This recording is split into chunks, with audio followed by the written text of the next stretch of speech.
Si tuvieras que decir cuál es la primera obra de arte que recuerdas, ¿cuál sería en tu caso? En el mío, sin duda, una de las primeras obras de arte que recuerdo es El columpio de Fragonard. Es una obra de arte que pertenece al estilo del rococó, que es un estilo que se produce a finales del movimiento artístico o el estilo artístico del barroco, que tiene lugar entre 1730 y 1760 aproximadamente y que se caracteriza por unas tonalidades y unos colores muy pastel, con mucha luminosidad y generalmente representaciones de temáticas pues eróticas, pícaras, sensuales, que procedían de las altas clases sociales. Pues es que este cuadro a mí me llamó muchísimo la atención desde pequeña. Era un cuadro, una reproducción que estaba colgada en mi antigua casa, en la casa de mi infancia, y yo me acuerdo que cuando pasaba por el pasillo me quedaba contemplándolo fijamente, reparando en todos esos detalles tan minuciosos que tenía. Desde el vestido de la figura femenina principal, que aparece en el centro del cuadro, que representa a una joven de notable belleza que se está balanceando pícaramente en un columpio mientras deja ver el contenido que hay dentro de su enagua al tiempo que está perdiendo un zapatito en el aire.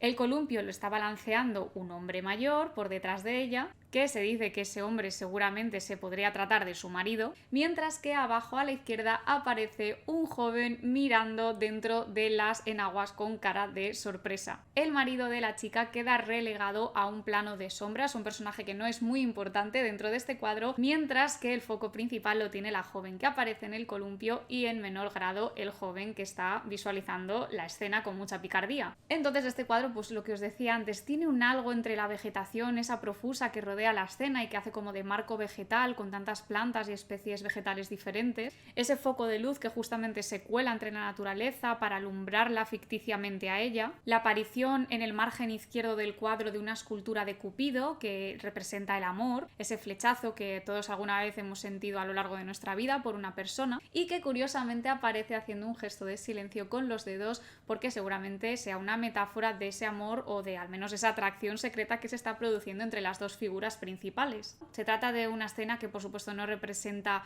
un amor más allá de lo sensorial, de lo terrenal, de lo pícaro, incluso de lo sexual, ¿no? Pero es un cuadro que es que a mí de verdad que cada vez que lo miro me quedo atrapada en él por todos los detallitos que tiene y por al fin y al cabo marcarse dentro de lo que podríamos llamar el género galante dentro de las pinturas del rococó, que es un género muy idealizado, siempre te muestra escenas de la naturaleza muy bucólicas con figuras que están pues representando escenas de hedonismo, escenas donde se lo están pasando muy bien, escenas placenteras, pícaras o muy eróticas. En segundo lugar, otro de los cuadros que recuerdo a la perfección y que me siguen encantando a día de hoy, igual que el columpio de Fragonard, es Abadía en el Robledal, de Friedrich. En este caso estaríamos hablando de una pintura romántica alemana, donde se ensalza el valor y la belleza intrínseca que tienen las ruinas. La pintura romántica alemana, y en el caso concreto de Friedrich, siempre suele estar revestida de una atmósfera con elementos religiosos, donde la naturaleza una vez más tiene un papel muy importante porque ayuda a componer los paisajes, pero siempre desde el punto de vista de la dominación.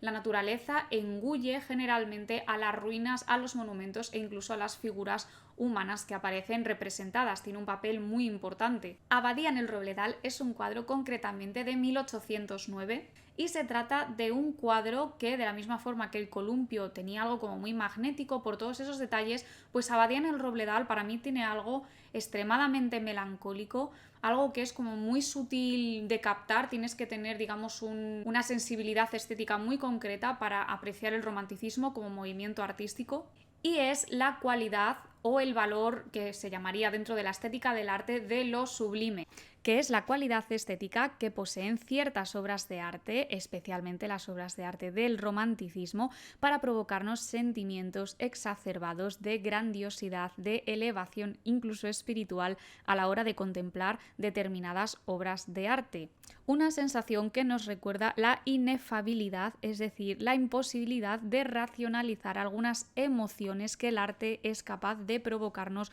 como espectadores sensoriales ante una obra de arte, da igual que sea arquitectónica, escultórica o pictórica, como es el caso de Abadía en el Robledal. En este cuadro concretamente lo que estamos viendo son unas encinas que rodean al edificio en ruinas de una antigua abadía gótica. Delante de la abadía se encuentra dispuesto un sepulcro y unas pequeñitas figuras que quedan en el registro inferior un poco sumidas en la sombra, pero si te fijas bien vas a ver que están como en una pequeña comitiva dirigiéndose hacia el portal de la abadía, que es un ejemplo perfecto para ver cómo las figuritas quedan siempre devoradas por un paisaje natural o ruinoso o monumental que las rodea y las engulle. Y es que muchos han especulado del verdadero significado simbólico que puede tener este cuadro, más allá de que sea una escena característica del romanticismo, porque hay gente que quiere ver en esos árboles, en esas encinas desnudas, que nos sugiere quizá un paisaje invernal, la representación de lo que es la era paleocristiana, la época en la que la religión cristiana todavía no se había institucionalizado, sino que vivía en un estado primitivo, que hay quien lo enlaza con un estado más natural de la religión.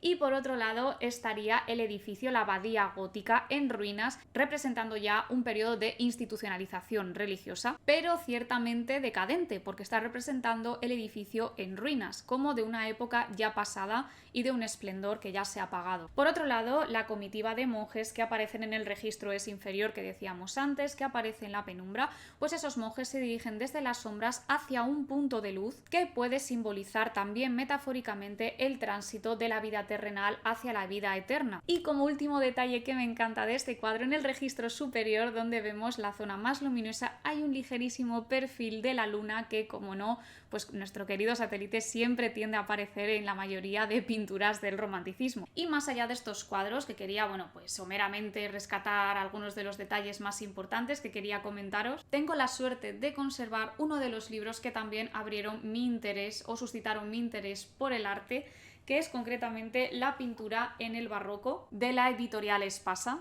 que fue mi primer acercamiento a la pintura del barroco, pero a autores tan importantes como Caravaggio, como Velázquez, Poussin también, y por supuestísimo de José de Ribera o Rembrandt. De Rembrandt me encantaba la forma de realizar los retratos, siempre me quedaba mirando como las caras, las personalidades que me suscitaba cada retrato. De Velázquez, esa capacidad narrativa para contarte un cuadro dentro de un cuadro. Por supuestísimo también recuerdo a Rubens, que de hecho es que justo acabo de abrir la página por aquí, con esos cuerpos típicamente barrocos de mujeres muy entradas en carne, con celulitis, de temas mitológicos que llamaban poderosamente mi atención y que como canon siempre me ha resultado particularmente bello, mucho más que otros cánones de mujeres más delgadas, la verdad. Tampoco me quiero olvidar de Valdés Leal, que aparecía en este libro que os acabo de enseñar con sus famosísimos cuadros de vanitas, que es un género artístico que se caracteriza por resaltar la vacuidad, la vanidad, la superficialidad que puede tener la vida en muchas ocasiones y la relevancia o importancia de la muerte como ese hecho que pone fin a todos los placeres mundanos y a una vida entregada al hedonismo. Claro, yo como niña oír hablar de la muerte y de la representación de la muerte en un cuadro era algo que me inquietaba, me aterrorizaba, pero al mismo tiempo llamaba muchísimo mi atención. Y de los cuadros de Valdés Leal es donde aprendí que seas quien seas, pertenezcas a la clase social que pertenezcas,